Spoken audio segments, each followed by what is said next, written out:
Анан маселеңиз болсо суроо бересиз. Сиз менен жогорку кеңештин депутаты сүйлөнүп жатат.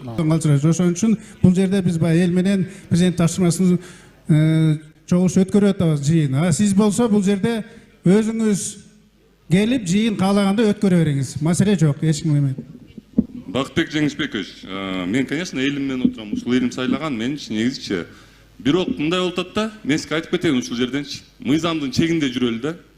Кайерде болбойлу, кайсы жерде болбойлу. Мыйзам чегинде жүрөлү. Ошону эле сураганда мен сизденчи Баары мыйзам чегинде өтүп атат, маселе жок. Урматтуу Бакытбек Жеңишбекович, Кыргызстандын мыйзамына баш ийбегенибизден, баары мыйзам чегинде жүрүп атат. Кыргызстандын мыйзамына баш ийбегенибизден Бакытбек Жеңишбекович ушул бардак болуп атат да, ушул элдер ушул жерге ошол. Баш ийбеген көрүп атабыз, ким баш ийип атат, ким баш ийбейт атат. Эми биз жылыйын уюлантып берели. Бакытбек Жеңишбекович, тоскоолдук кылбай турсаңыз, анан маселеңиз болсо суроо бересиз. Сиз менен жогорку кеңештин депутаты сүйлөнүп жатат.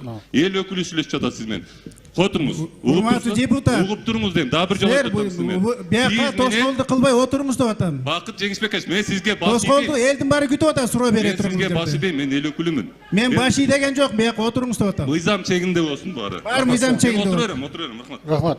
Экинчи микрофон. Кыскача убакытты туура пайдаланалы. Регламентти сактайлы.